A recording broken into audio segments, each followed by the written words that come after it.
The roots of parapsychology in Germany can be traced back to the controversial figure Franz Anton Mesmer, 1734 to 1815, a physician and natural philosopher from Swabia, in what is now southern Germany.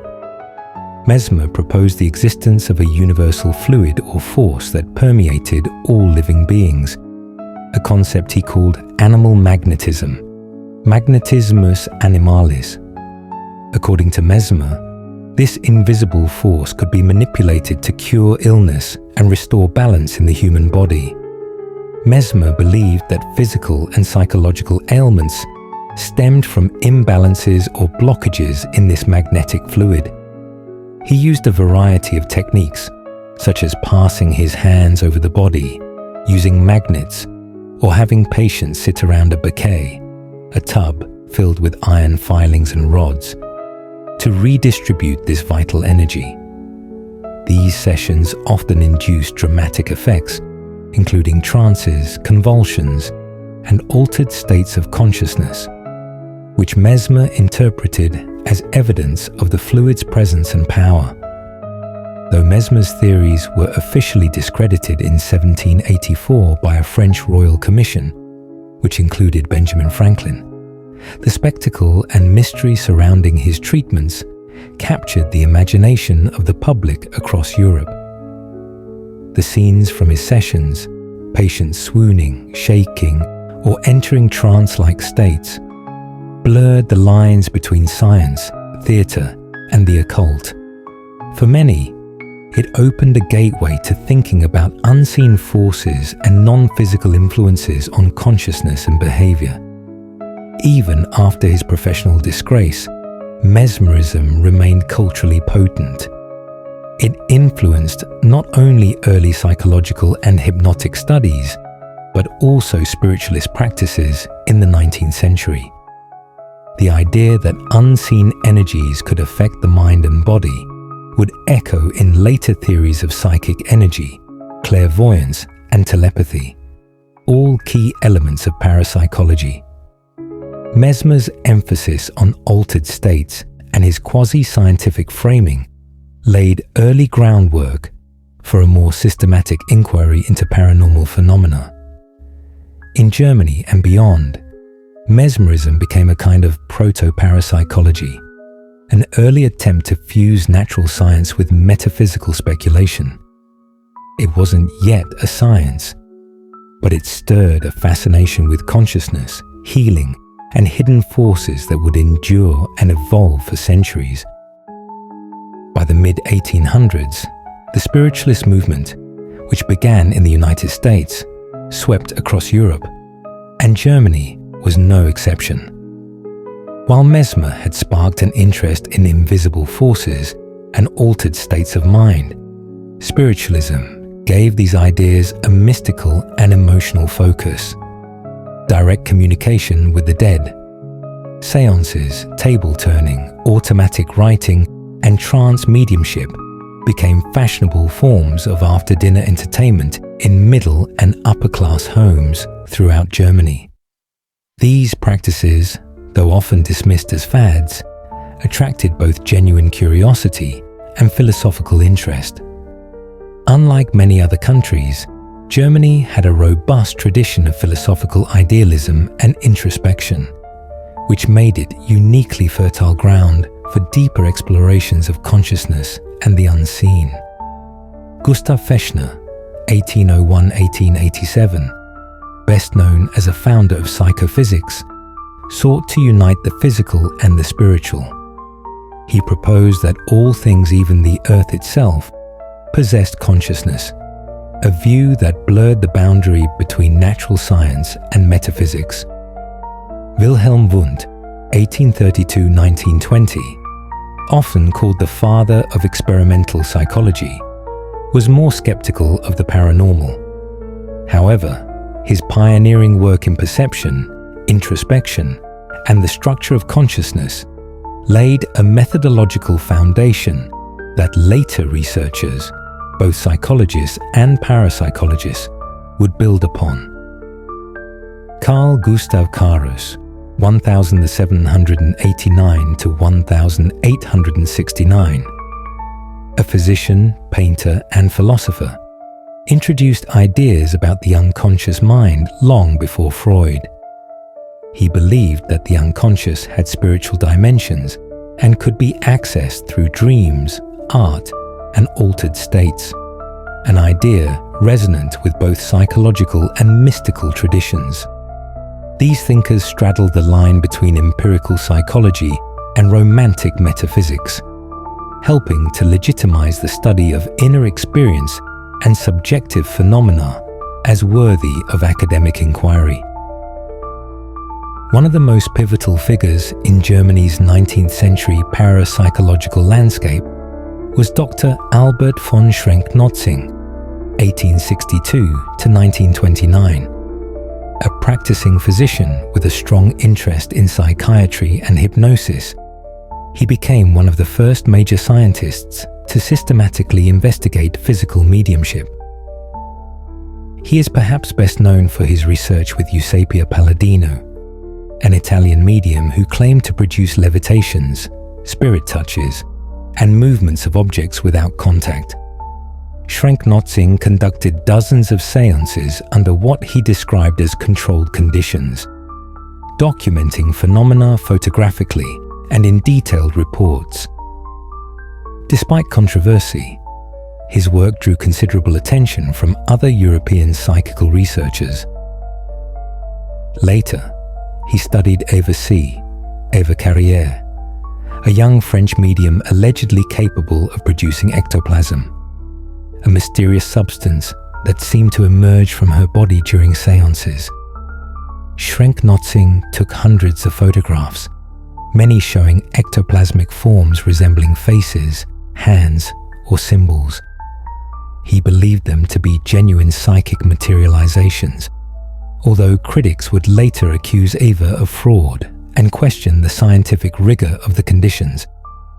Though often criticized, sometimes rightly, for confirmation bias or lax controls, Schrenck-Notzing insisted on a quasi-medical approach to mediumship, documenting physiological and psychological changes in the mediums under trance. His efforts to bridge medicine, psychology, and the paranormal helped shift mediumship from a parlor game into a subject of serious, if contentious, inquiry.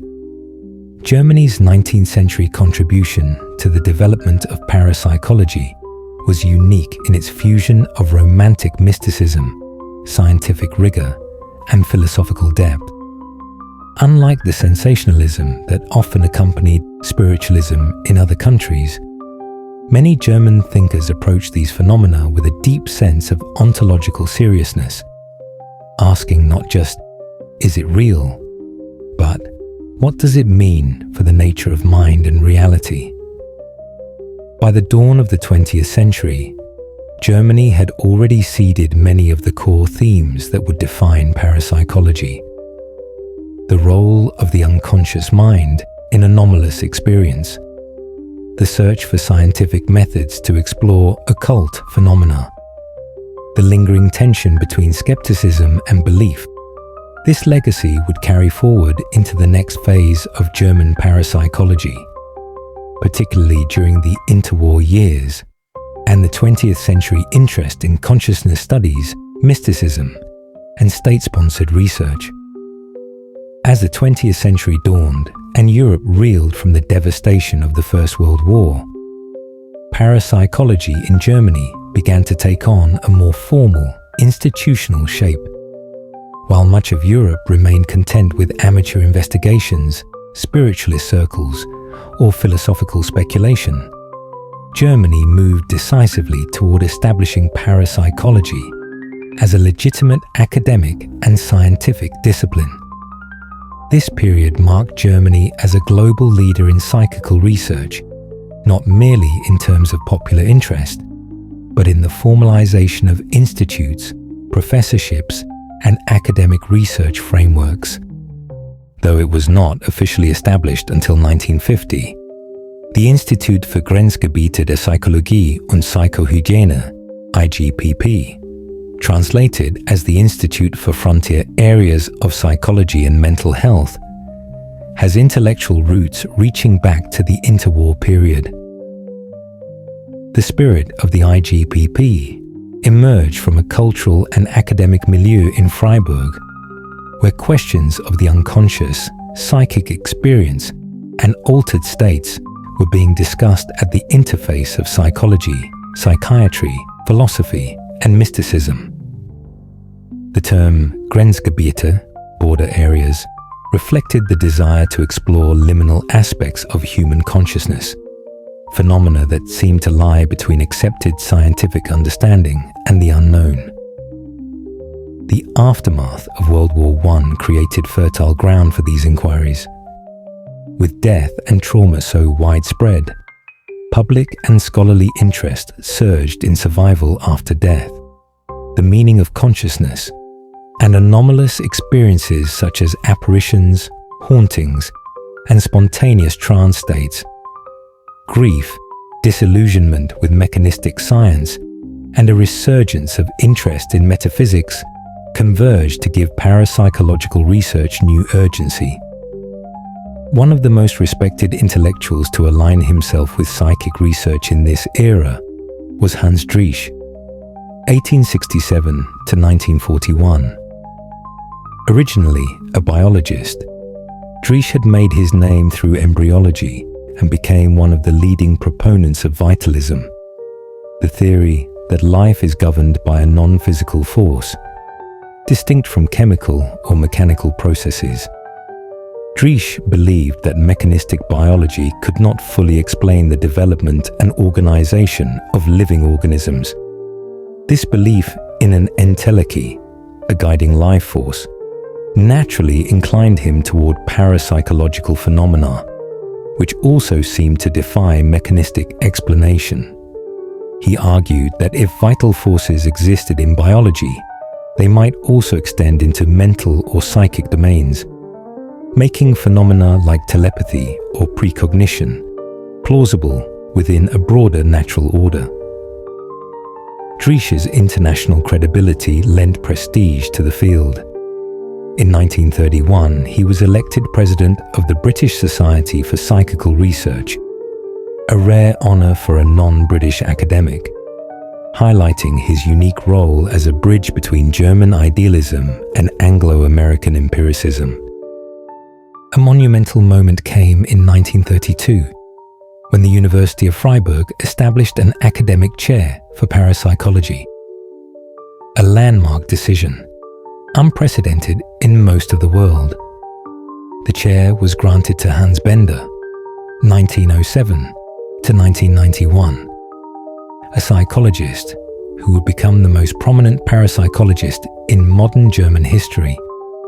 Bender, trained in both psychology and medicine, was interested in spontaneous cases, experiences of apparitions, poltergeists, and ESP that occurred outside of laboratory settings.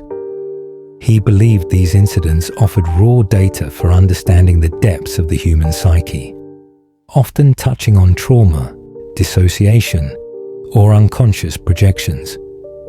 He is perhaps best known for his investigation into the Rosenheim poltergeist case, 1967 to 68, though that occurred decades later. Even in the 1930s, Bender was laying the methodological groundwork, interviewing witnesses, assessing psychological states, and trying to merge clinical psychiatry with parapsychological frameworks. His work also showed sensitivity to symbolism, myth, and archetype, integrating insights from Carl Jung into his understanding of psychic phenomena. Bender did not dismiss the supernatural, but he often framed it as psychosymbolic, an eruption of unconscious material into the external world. It is important to note that this interwar flowering of parapsychology occurred against a backdrop of increasing political turbulence. As the Weimar Republic gave way to the rise of National Socialism, both mainstream science and fringe movements were drawn into ideological battles. The Nazis were officially skeptical of parapsychology, though individuals within the regime, like Heinrich Himmler, held occult interests. However, there is little evidence that Bender or Driesch were co-opted into these currents during the 1930s. Instead, German parapsychology in this period remained intellectually driven, focused on deep questions about human consciousness, meaning, and the limits of empirical science. By the end of the 1930s, Germany had institutionalized parapsychology in university settings, produced rigorous scholarship and cross-disciplinary dialogue, positioned itself as one of the few nations treating the paranormal with intellectual seriousness and scientific structure. While the chaos of World War II would soon interrupt these developments, the foundations laid by Bender, Driesch, and their colleagues would re-emerge in the post-war world, especially with the official founding of the IGPP in 1950, which continues to investigate consciousness, anomalous experiences, and human potential to this day. After the devastation of World War II, Germany underwent massive social, political, and intellectual reconstruction. In this environment, Hans Bender, 1907 to 1991, emerged as the central figure in the revival and continuation of German parapsychology, helping the field regain both academic footing and public visibility. Hans Bender was not only a trained psychologist and psychiatrist, but also deeply interested in mythology, symbolism, and the unconscious mind. His approach to parapsychology fused scientific investigation with psychodynamic theory, making him a unique voice in a field often polarized between hard skeptics and mystics. He coined the term spontané phénomène, spontaneous case phenomena, to refer to PSI events that occurred outside of the laboratory. Unexplained experiences in everyday life like hauntings, apparitions, poltergeist activity, and ESP flashes. Unlike laboratory-based parapsychologists who focused solely on statistical verification, Bender prioritized real-world cases, believing they reflected deeper psychological and emotional dynamics in those who experienced them. He proposed that PSI phenomena might be unconscious projections, not necessarily proof of ghosts or external entities, but instead manifestations of unresolved internal conflict, trauma, or suppressed emotion. This placed him in line with psychoanalytic traditions and thinkers like Freud, Jung, and Adler, while still operating within a scientific parapsychological framework. Bender's most famous and controversial investigation came during the Rosenheim poltergeist case, which brought him international attention. In this case, strange disturbances were reported at a law office in Rosenheim, Bavaria. Flickering lights, unexplained phone calls, smashed lamps, rotating office furniture, and electrical failures. Bender investigated the phenomenon with a team of technicians and psychologists. What made the case remarkable was the alleged objectivity of the disturbances. Some were witnessed by police, electrical engineers, and neutral third parties. He eventually linked the disturbances to a young female office clerk who had been experiencing personal emotional stress. According to Bender, the poltergeist activity was not due to spirits, but to psychokinetic projections from the unconscious, the release of psychic energy connected to her unresolved conflict. This case remains one of the most widely cited examples of recurrent spontaneous psychokinesis, RSPK, in European parapsychology. The Institut für Grenzgebiete der Psychologie und Psychohygiene, IGPP, in Freiburg became the institutional home for Bender's work and the central hub of post-war German parapsychological research. While the IGPP was officially established in 1950, Bender had been laying its intellectual groundwork since the 1930s. Under his leadership, the IGPP supported a wide range of inquiries, including 1. Extrasensory perception, ESP, studying telepathy, clairvoyance, and precognition, often approached through both case studies and controlled experiments. 2. Psychokinesis, PK, investigation into mind over matter effects, both spontaneous, as in poltergeist cases, and experimental, dice throwing, random number generators. 3. Near-death experiences, NDEs. Bender and his associates collected personal accounts of people who had been clinically dead or near death, analyzing patterns in experience such as tunnel visions, out-of-body perceptions, and life reviews. 4. Hauntings and apparitions. These were studied not merely as external entities, but as psychological symbolic events, often triggered by emotional, historical, or environmental factors. 5. Crisis apparitions. Instances in which a person perceives a loved one at the moment of their death, seen as possible evidence of telepathic or psycho-spiritual connection across distances. Bender maintained a delicate balance between scientific respectability and openness to the paranormal. He was often criticized by both sides. Skeptics accused him of being too credulous, while spiritualists accused him of pathologizing genuine supernatural experiences. Yet his psychodynamic model of psi, emphasizing inner conflict, repression, and symbolic projection, remains one of the most sophisticated and psychologically rich frameworks ever proposed in the field. He viewed parapsychology not as an isolated science, but as a bridge between psychology, psychiatry, anthropology, folklore, and even theology. His public credibility helped bring parapsychology into televised documentaries, mainstream media, and university lecture halls across Europe during the 1960s and 1970s. Bender continued his work at the IGPP into the 1980s, mentoring younger researchers and defending the field as worthy of intellectual seriousness. After his death in 1991, the IGPP evolved into a broader research institution, still active today, focusing on anomalistic psychology, consciousness studies, and subjective paranormal experiences. His death marked the end of an era, but his influence remains embedded in German parapsychology.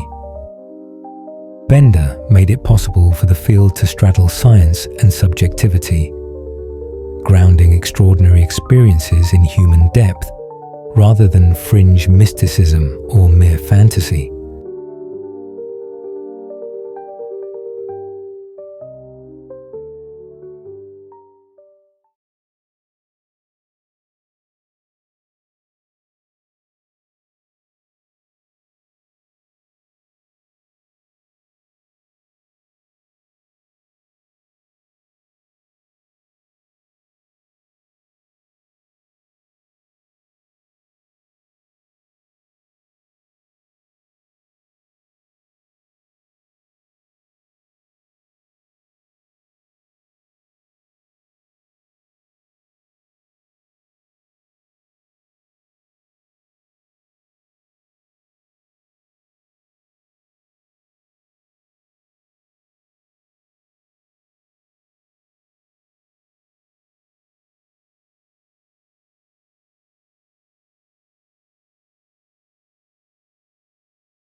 1. IGPP, Institut für Grenzgebiete der Psychologie und Psychohygiene, Institut für Grenzgebiete der Psychologie und Psychohygiene, Freiburg, founded in 1950 and originally led by Hans Bender. The EGPP remains Europe's most well-established parapsychological institute. It conducts and archives both experimental and case-based PSRI research, offers consultation services for people experiencing anomalous phenomena, from hauntings to extrasensory perceptions, employs interdisciplinary methods, including clinical interviews, fieldwork and statistical evaluation, emphasizes a non-reductionist approach, viewing paranormal experiences as psychologically and existentially meaningful, even if not empirically verifiable. Zweite parapsychologische Beratungsstelle, Parapsychological Counseling Office. Freiburg closely affiliated with the IGPP. This counseling center offers psychological support for individuals experiencing paranormal or anomalous phenomena, uses techniques from counseling psychology, phenomenology, and transpersonal therapy, helps clients navigate experiences such as apparitions, telepathic episodes, sleep paralysis, or poltergeist events without pathologizing them, bridges the gap between psychology and belief, providing a space for serious engagement without immediately resorting to either medicalization or dismissal. Although full-scale university programs in parapsychology have disappeared in Germany, individual scholars in departments of philosophy, theology, and psychology occasionally engage with PSI topics under broader themes like altered states of consciousness, the philosophy of mind, anomalous experience, mysticism, and religious experience. There are also sporadic collaborations with international bodies such as the Society for Psychical Research, UK, and the Parapsychological Association, indicating that Germany maintains a respected, if niche, presence in the global conversation. Today, German parapsychology exists on the margins of official science, yet it retains a unique scholarly integrity. Rather than chasing public spectacle or making sweeping metaphysical claims, German researchers tend to focus on carefully documented personal reports, methodologically transparent experiments, the psychological and existential implications of anomalous experience. In doing so, they provide a rare middle ground, acknowledging the mystery of PSI without abandoning scientific responsibility or reducing human experience to mere hallucination.